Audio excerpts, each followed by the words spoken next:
చిత్తూరులో కాల్పులు కలకలం రేపాయి. లక్ష్మీ సినిమా హాల్ సమీపంలోని ఓ వ్యాపారి ఇంట్లోకి 5గురు తుపాకులతో ఎంట్రీ ఇచ్చారు.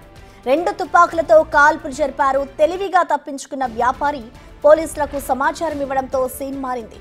దొంగల్ని పట్టుకున్న పోలీసులు తుపాకుల్ని, బుల్లెట్లను స్వాధీనం చేసుకున్నారు.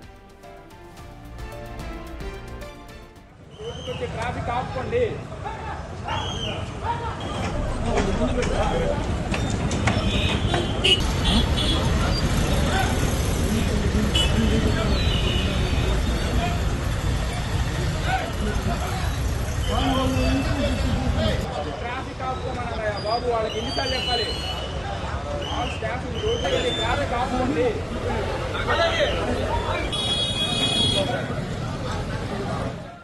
వైసీపీ పాలనలో ఇటు చిత్తూరులో అయితే కాల్పులు కలకలం రేపాయి. లక్ష్మీ సినిమా హాల్ సమీపంలోని ఓ వ్యాపారి ఇంట్లోకి 5గురు తుపాకులతో ఎంట్రీ ఇచ్చారు. 2 తుపాకులతో కాల్పులు జరపగా ఇటు తెలివిగా వ్యాపారి అయితే తప్పించుకున్నారు. పోలీసులకు సమాచారం ఇవ్వడంతో సీన్ మారింది. దొంగల్ని పట్టుకున్నారు పోలీసులు. ప్రస్తుతం తుపాకుల్ని, బుల్లెట్లను స్వాధీనం చేసుకున్నారు.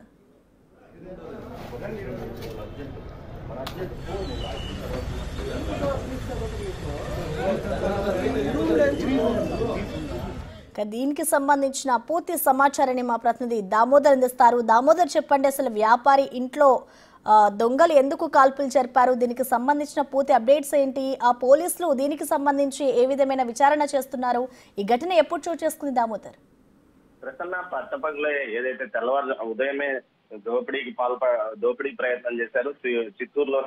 మీరు మాట్లాడే వ్యక్తి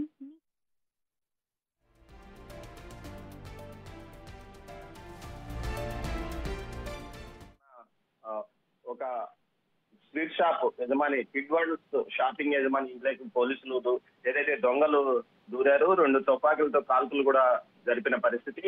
అయితే వెంటనే అతను అలర్ట్ అయిన యజమాని పోలీసులకు సమాచారం ఇవ్వాడు. సంఘటనా స్థలానికి చేరుకున్న పోలీసులు ఒక ఆపరేషన్ నిర్వహించారని చెప్పవచ్చు.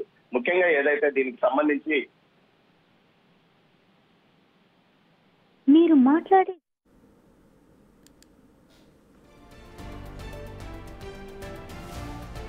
చిత్తూరులో కాల్పులు కలకలం రేపాయి. లక్ష్మీ సినిమా హాల్ సమీపంలోని ఓ వ్యాపారి ఇంట్లోకి 5గురు తుపాకులతో ఎంట్రీ ఇచ్చారు. 2 తుపాకులతో కాల్పులు జరిపారు. తెలివిగా తప్పించుకున్నాడు వ్యాపారి. ఇటు వ్యాపారి వెంటనే పోలీసులకు సమాచారం ఇవ్వడంతో సీన్ మారింది. పోలీసులు దొంగల్ని పట్టుకున్నారు. ఇటు తుపాకుల్ని, బుల్లెట్లను ప్రస్తుతం స్వాధీనం చేసుకున్నారు.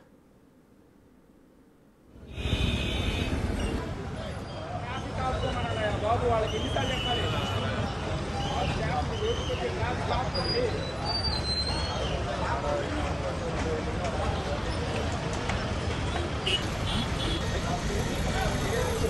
మనకి ఈ ఘటనపై అందించేందుకు దామోదర్ అందుబాటులో ఉన్నారు. దామోదర్, ప్రసన్న, చిత్తూరులోని లక్ష్మీ సినిమా హాల్ సమీపంలో ఉన్న పుష్ప కిట్ వరల్డ్ షాపింగ్ యజమాని ఇంట్లోకి ఉదయం 7:30 గంటల సమయంలో దొంగలు దూరారు. సుమారు 7 మంది దొంగలు ఉన్నట్లు సమాచారం. ఇందులో 5గురిని పోలీసులు అదుపులోకి తీసుకున్నారు. ముఖ్యంగా వారు తుపాకులతో కాల్పులు జరిపి యజమానిని బెదిరించడానికి ప్రయత్నించారు. ఈ నేపథ్యంలో యజమాని అప్రమత్తమై పోలీసులకు సమాచారం ఇవ్వడంతో పోలీసులు మొత్తం ఆర్మ్డ్ ఫోర్స్ తో సహా అక్కడికి చేరుకునే ఘటనా ప్రదేశంలో వారు ఏదైతే దొంగలను 5 మందిని అదుపులోకి తీసుకున్నారో మరో 2 పరారైనట్టు సమాచారం. వీరి కోసం కూడా ఆ ప్రాంతాన్ని అంతా గాలిస్తున్నారు. యజమాని అయితే ఏదైతే అక్కడ యజమాని ఇంట్లో దోపిడీకి ప్రయత్నించారా, పక్కనే సమీపంలోనే ఐడిబిఐ ప్రైవేట్ బ్యాంక్ ఉంది.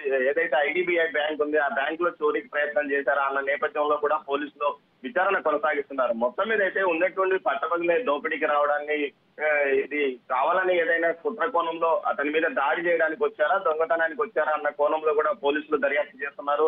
అయితే 7గురు వచ్చి పగటిపూట వచ్చి, అది కూడా ఉదయం 7 గంటల సమయంలో లోపలికి రావడానికి ప్రయత్నించారంటే ఖచ్చితంగా దీనికి సంబంధించి ఏదైతే ఏదైనా వ్యక్తిగత కక్షలు ఉన్నాయా, లేకపోతే దోపిడీ కోసం ప్రయత్నించారా అన్న కోణంలోనూ విచారణ జరుగుతుంది. ఎస్పీ మణికంఠ చందోల్తో పాటు ఉన్నతాధికారులు ఏదైతే చిత్తూరు జిల్లాకు సంబంధించిన ఉన్నతాధికారులందరూ అక్కడికి చేరుకొని గాలింపు చర్యలు చేపడుతున్నారు. మనం చూడొచ్చు విజువల్స్ లో ఆర్మూడ్ ఫోర్స్ మొత్తం అక్కడ చేరుకుంది. దీంతో పాటు పోలీసులు కూడా తీవ్ర స్థాయిలో అటు మొత్తం ఆ ఏరియాను మొత్తం జల్లెడ పెట్టి గాలిస్తున్నారు. ప్రస్తుతం పోలీసులు అదుపులో 5గురు ఉన్నారు. మరో 2 కోసం గాలిస్తున్నామని కూడా చెప్తున్నారు. మొత్తం 7గురు దొంగలు ఇందులో ఉన్నట్టు తెలుస్తుంది. మొత్తం మీద ఈ ఆపరేషన్ మరికొంతసేపట్లో ముగుస్తుందని ఎస్పీ చెప్పాడు. మరోవైపు ఈ కేసుకు సంబంధించి ఏదైతే ఈ ఘటనకు సంబంధించి యజమానితో పూర్తి సమాచారాన్ని తెలుసుకుంటున్నారు Prasanna. Right, thank you Damodar.